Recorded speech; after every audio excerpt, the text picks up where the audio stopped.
So good afternoon again. Here in Cairo, today, the Libyan Constitutional Track Committee, which comprised members of the House of Representatives and the High Council of State, concluded its meetings under the auspices of the United Nations and with the generous hosting by the government of the Arab Republic of Egypt. مساء الخير. اليوم في القاهرة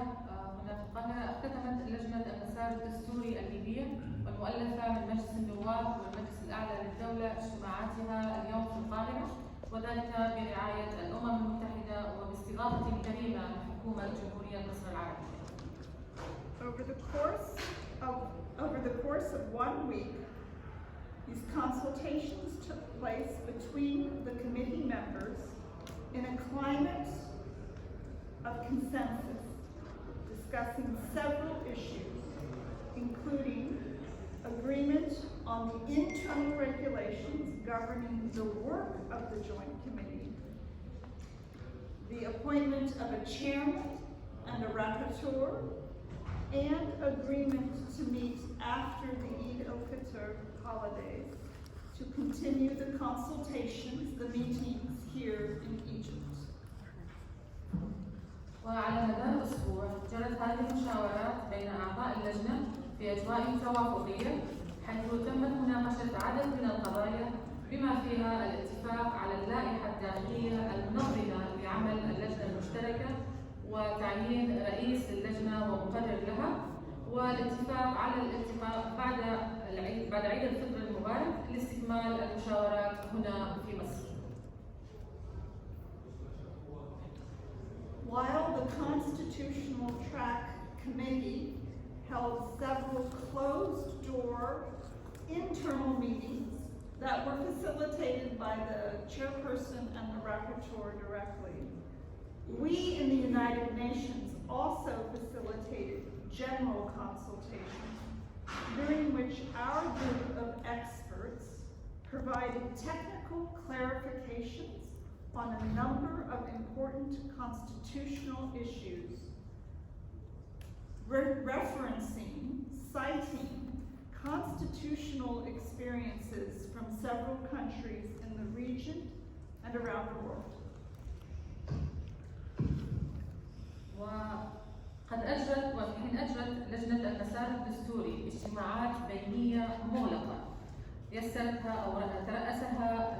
رئيس اللجنة مباشرة هو مقرر هذه اللجنة، فيما يسرت الأمم المتحدة النقاشات العامة، وقدم فريق الخبراء إيضاحات فنية حول جملة من القضايا الدستورية الهامة، مستشيرين بتجارب دستورية من عدد من البلدان في المنطقة والعالم. The United Nations seeks to build on the degree of consensus that had been reached between the two chambers earlier this year in order to now reactivate the electoral process and, most importantly, to respond to the aspirations of the Libyan people, who believe that the ultimate solution to the successive transitions and the resulting crises that have threatened the stability of the country, that the solution must come through elections that are based on a sound constitutional and electoral framework with defined timelines and a firm political horizon. وتسعى الأمم المتحدة للبناء على درجة التوافق الذي تحقق بين المجلسين مطلع العام الجاري، وذلك لإعادة تفعيل المسار الانتخابي الآن، والأهم من ذلك تلبية تطلعات الشعب الليبي الذي يؤمن أن الحل النهائي للمراحل الانتقالية المتعاقبة والأزمات المترتبة عليها والتي تهدد استقرار البلاد، أن هذا الحل يجب أن يأتي عبر انتخابات تستند إلى إطار دستوري سليم وإطار انتخابي بمدد زمنية محددة وأفق سياسي متين. So this round of consultations here in Cairo on the Libyan constitutional track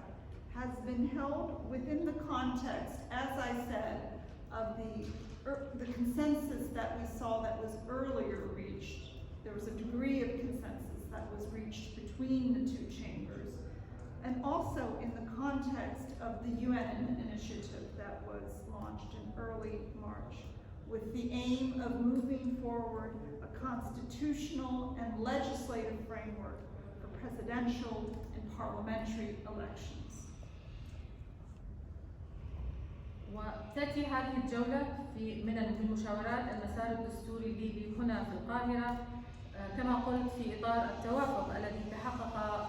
مسبقا بين المجلسين، وأيضا في إطار المبادرة التي أطلقتها مطلع الشهر الماضي بهدف المضي قدما للتوصل إلى إطار دستوري وتشريعي لإجراء انتخابات برلمانية